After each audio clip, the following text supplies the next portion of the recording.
नमस्कार, Asian public TV में आपका स्वागत है। मैं हूं डॉक्टर शिशिर उपाध्याय। आज देश भर में सबसे ज्यादा चर्चा राज्यसभा के चुनाव की चल रही है। राज्यसभा के चुनाव में हिमाचल, उत्तर प्रदेश और कर्नाटका, 3 राज्यों में राज्यसभा चुनाव चल रहे हैं।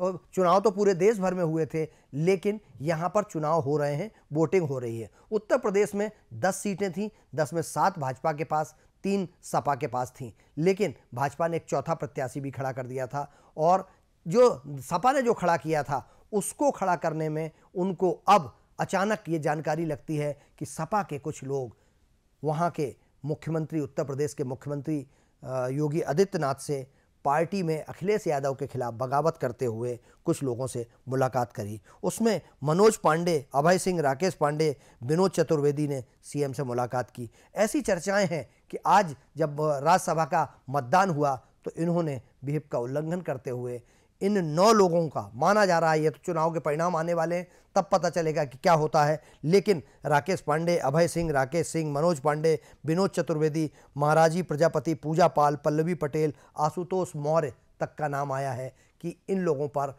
सपा ने संभावना व्यक्त की है। सपा के मुखिया ने भी क्या कहा है, आइए हम आपको सुनाते हैं। अखिलेश यादव ने इस मुद्दे पर क्या कहा है, इस मुद्दे पर उत्तर प्रदेश के उप मुख्यमंत्री केशव प्रसाद मौर्य जी ने क्या कहा है, और दूसरे अन्य नेताओं ने क्या कहा है। प्रधानमंत्री श्री नरेंद्र मोदी जी के नेतृत्व में देश का विकास, आदरणीय योगी आदित्यनाथ जी के नेतृत्व में उत्तर प्रदेश का विकास, इससे प्रभावित बहुत सारे विधायक भाजपा के प्रत्याशियों को जिताना चाहते हैं और भाजपा के पास अपने बहुमत से ज्यादा नंबर हैं। समाजवादी पार्टी ने तीसरा प्रत्याशी खड़ा करके गलती की है। चुनाव की जरूरत नहीं थी, लेकिन तीसरा प्रत्याशी उनके पास नंबर नहीं थे, तब भी उन्होंने खड़ा किया है। आज जब शाम तक वोटों की गिनती होगी तो 8 भाजपा के जीतेंगे, 2 सपा के जीतेंगे। नहीं, चुनाव के बारे में निष्पक्ष होना चाहिए। लोकतंत्र तभी मजबूत होगा। सत्ता का दुरुपयोग जो लोग करेंगे वो लोकतंत्र के हितैषी नहीं है। अखिलेश जी ने कहा है अगर कोई धोखा देगा तो अपने हक में कांटे बोएगा। हाँ बिल्कुल, अखिलेश जी उत्तर प्रदेश के लिए देश के सबसे बड़े नेता हैं। जो भी धोखा देगा वो अपनों को धोखा देगा। समर्थन आ रही है, विधायकों का समर्थन, आशीर्वाद भारतीय जनता पार्टी के सभी प्रत्याशियों के साथ है। परिणाम बीजेपी के पक्ष में आ रहा है। वही मैं कह रहा हूं कि भारतीय जनता पार्टी के पक्ष में विधायकों का समर्थन और आशीर्वाद दोनों है। हमारे 8 के 8 प्रत्याशी। और दबाव तो हर एक पे बनाया जाता है। ये बात कौन नहीं जानता है कि भारतीय जनता पार्टी जीतने के लिए कोई भी हथकंडा अपनाएगी। देखा आपने, उत्तर प्रदेश में सत्ता के लिए कुछ भी करूंगा की तर्ज पर, जहां एक तरफ अखिलेश यादव और उनके चाचा शिवपाल यादव कह रहे हैं कि जो लोग चले गए उनका नाम लेना भी ठीक नहीं है, वो दूसरी तरफ आस्था रखते थे इसलिए वो चले गए हैं। वहीं कर्नाटक में भी ऐसी स्थिति बनती नजर आ रही है कि ऐसा चर्चाएं हैं, लेकिन अभी खुलकर स्थिति सामने नहीं आई है कि कर्नाटका में भारतीय जनता पार्टी के कुछ विधायकों ने कांग्रेस की तरफ पाला बदलकर कांग्रेस के विधायकों को राज्यसभा सांसद को समर्थन देने की बात सामने आ रही है। लेकिन परिणाम आने के बाद क्या कार्रवाई होगी यह तो आने वाला वक्त बताएगा। सबसे ज़्यादा अगर समस्या है, सबसे ज़्यादा परेशानी है तो सुक्खू जी के साथ है, हिमाचल प्रदेश के मुख्यमंत्री, जिनके पास अभी जो वर्तमान परिस्थिति थी उसमें उनके पास 40 सीटें थीं और वो इत्मीनान से अपना राज्यसभा सांसद बना लेते। लेकिन दिल्ली से जब एक बाहर का नाम वहाँ जाता है कि ये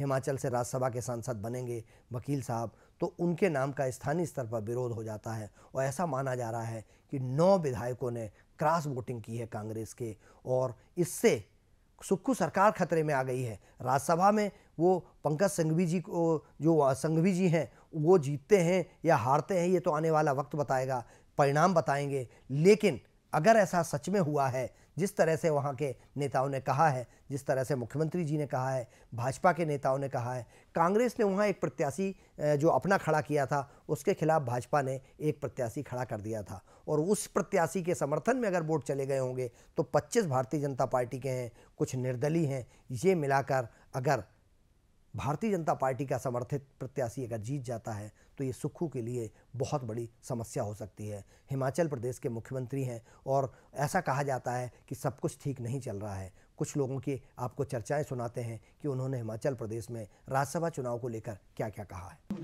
तो जैसे ही उनकी तबीयत ठीक होगी वैसे उनसे बातचीत करने के बाद आगे मैं बता सकता हूँ। और निश्चित रूप से हमने सभी विधायकों से कहा है, सभी विधायकों ने वोट डाला है और मैं कह सकता हूं कि सबने वोट पार्टी की विचारधारा के ऊपर डाला है और अब जब परिणाम आएगा उसके बाद ही कुछ हम कह सकते हैं। सर, जयराम ठाकुर बार बार अंतरात्मा की बात कह रहे हैं, क्या मायने?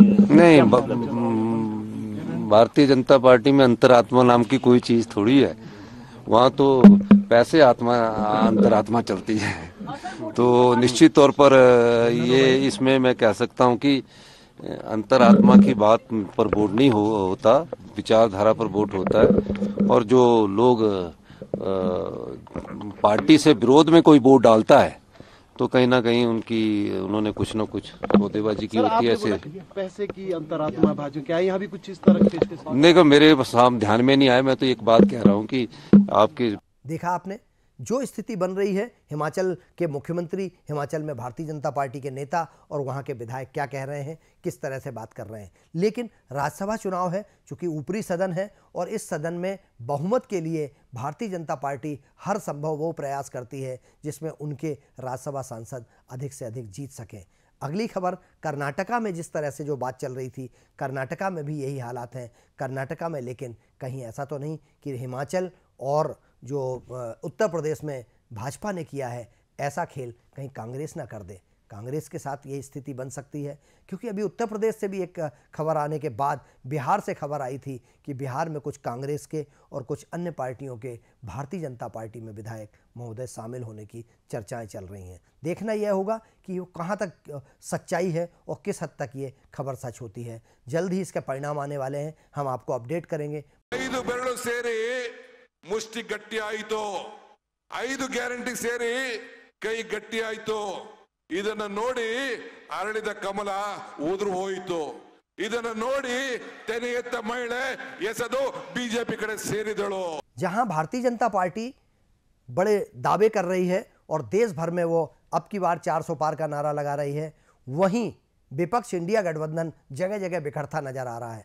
महाराष्ट्र में खासकर जहां भाजपा कमजोर थी, भाजपा की रणनीति ये थी कि वहां पर सबसे पहले सरकार बने। शिंदे जी के नेतृत्व में शिवसेना से टूटकर सरकार बनती है वहां पर, और शिंदे जी के नेतृत्व में शिवसेना से टूटने के बाद जब सरकार बन जाती है उसके बाद शरद पवार जो एनसीपी वहां की बहुत बड़ी पार्टी थी, एनसीपी भी खंड खंड हो जाती है। पहले शिवसेना खंड खंड होती है, उसके बाद एनसीपी खंड खंड हो जाती है। अजीत पवार शरद पवार जी के जो दिग्गज नेता हैं और उप मुख्यमंत्री हैं, अभी शरद पवार जी के भतीजे हैं, वो एक बार पहले भी फडणवीस जी के नेतृत्व में महाराष्ट्र में सत्ता में आ चुके थे। उसके बाद इस बार वो उप मुख्यमंत्री के रूप में वहाँ पर हैं, और उप मुख्यमंत्री बनने के बाद उन्होंने बारामती, जहाँ लंबे समय से कहा जाता है कि 96 से शरद पवार का बोलबाला है, शरद पवार वहाँ से लोकसभा में रहे हैं, अजीत पवार वहाँ से विधानसभा में रहे हैं, और उनकी बेटी सुप्रिया सूले वहाँ से लोकसभा में है। लेकिन अब चाचा भतीजे में ही झगड़ा हो रहा है, और ऐसा लगता है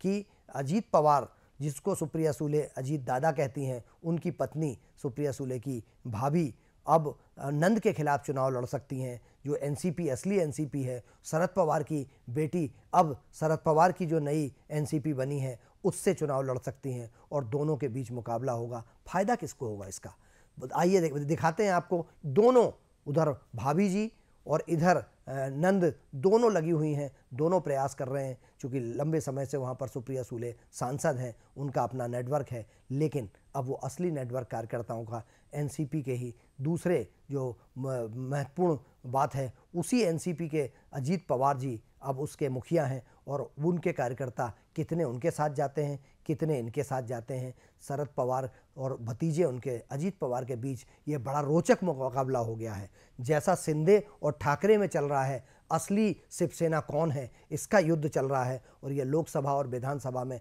स्पष्ट हो जाएगा। लेकिन अभी एनसीपी में मामला चल रहा है, और ये जिस तरीके से इस लोकसभा सीट पर संघर्ष चल रहा है, आने वाला वक्त मुझे लगता है कि पूरे महाराष्ट्र में शिवसेना वर्सेस शिवसेना, एनसीपी वर्सेस एनसीपी, और इसका फ़ायदा किसको मिलेगा यह बताने की ज़रूरत नहीं है। तो यह कहीं ना कहीं भारतीय जनता पार्टी को मजबूत करेगी, और भारतीय जनता पार्टी जो अब की बार 400 पार का नारा लगा रही है, हो सकता है कि इन आपसी झगड़ों में भारतीय जनता पार्टी की क्लीन स्वीप हो और उनको ज़्यादा से ज़्यादा सीटें मिल सके। देश भर में जैसे जैसे लोकसभा चुनाव आ रहे हैं वैसे वैसे किसानों का आंदोलन तेज होता चला जा रहा है। हालांकि अभी 29 तारीख तक किसान अपनी रणनीति बनाने में जुटे हुए हैं, लेकिन यह आग उत्तर प्रदेश, पंजाब, हरियाणा और मध्य प्रदेश से बढ़ते बढ़ते दूसरे अन्य राज्यों में भी पहुंच रही है। ऐसा बताया जा रहा है कि राजस्थान में भी इसकी ज़बरदस्त तैयारी है, गुजरात में भी तैयारी है और किसान एकत्रित हो रहे हैं। और 29 तारीख के बाद जिस तरह से आंदोलन होगा, जहां हरियाणा से पंजाब के माध्यम से दिल्ली आने की कोशिश कर रहे हैं, हरियाणा के माध्यम से पंजाब के किसान, तो उसको हरियाणा सरकार रोकती है। वैसी ही स्थिति अब यहाँ उत्तर प्रदेश में हो रही है। उत्तर प्रदेश पुलिस रोक रही है नोएडा से दिल्ली आने के लिए किसानों को, और सड़क पर किसान धरने पर बैठ जाते हैं, हंगामा होता है, बहुत ज़्यादा गंभीर स्थिति बनती है। लेकिन अब तक केंद्र सरकार ने, भारतीय जनता पार्टी की हरियाणा सरकार ने और दिल्ली की जो सरकार है उसने बहुत संयम से काम लिया है। किसानों को कोशिश की है कि किसान बातचीत का रास्ता अपनाएं, और लेकिन ये आंदोलन दिनों दिन इतना गंभीर होता चला जा रहा है कि उसमें जिस तरह से पंढेर जी कह रहे हैं, जिस तरह से दूसरी किसान यूनियनें, अन्य देश भर की यूनियनें साथ आ रही हैं, ऐसा लगता है कि लोकसभा के साथ साथ यह आंदोलन भी तेज़ी से गंभीर होता चला जाएगा और इसको सरकार को जल्दी से जल्दी समाधान की तरफ ले जाना चाहिए। क्योंकि किसानों की जो मांगे हैं, किसान एक तरफ तो हम ये कहते हैं कि किसान अन्नदाता है और दूसरी तरफ हम ये कहते हैं कि किसानों को रोकने के लिए जिस तरह की तैयारी की जाती है वह बताता है कि सब कुछ ठीक नहीं चल रहा है। अगर किसान असंतुष्ट हैं, हम किसानों की समस्याओं का समाधान किस हद तक कर सकते हैं, इस पर राजनीति से परे होकर चर्चा करना चाहिए। और किसानों को भी किसी राजनीति के चक्कर में ना पड़ के, वो अन्नदाता हैं, देश के किसान हैं, उनको उसी दिशा में सोचना चाहिए ताकि दोनों, सरकार है, हम जिस देश में रहते हैं, जिस देश के नागरिक हैं, उस देश की सरकार हमारे हित में ही काम करती है और हमें उसका को ध्यान में रखते हुए भी अपनी अभिव्यक्ति की आज़ादी का गलत इस्तेमाल नहीं करना चाहिए। हमें कोशिश करना चाहिए कि सरकार से जो सक्षम हो सके, जो संभव हो सके, उन मांगों को मनवाने के लिए अपना आवेदन दें, बैठक करें, मीटिंग करें और उसके साथ फिर हम आगे की रणनीति पर काम करें। लेकिन अभी जो दृश्य देखे गए पंजाब में, हरियाणा में, उत्तर प्रदेश में, राजस्थान में, दूसरे अन्य राज्यों में, वो माना जाता है कि यह समाधान की तरफ नहीं, कहीं ना कहीं यह अशांति फैलाने की तरफ यह आंदोलन बढ़ता नजर आ रहा है। बने रहिए एशियन पब्लिक टीवी पर। मुझे दीजिए इजाज़त। नमस्कार।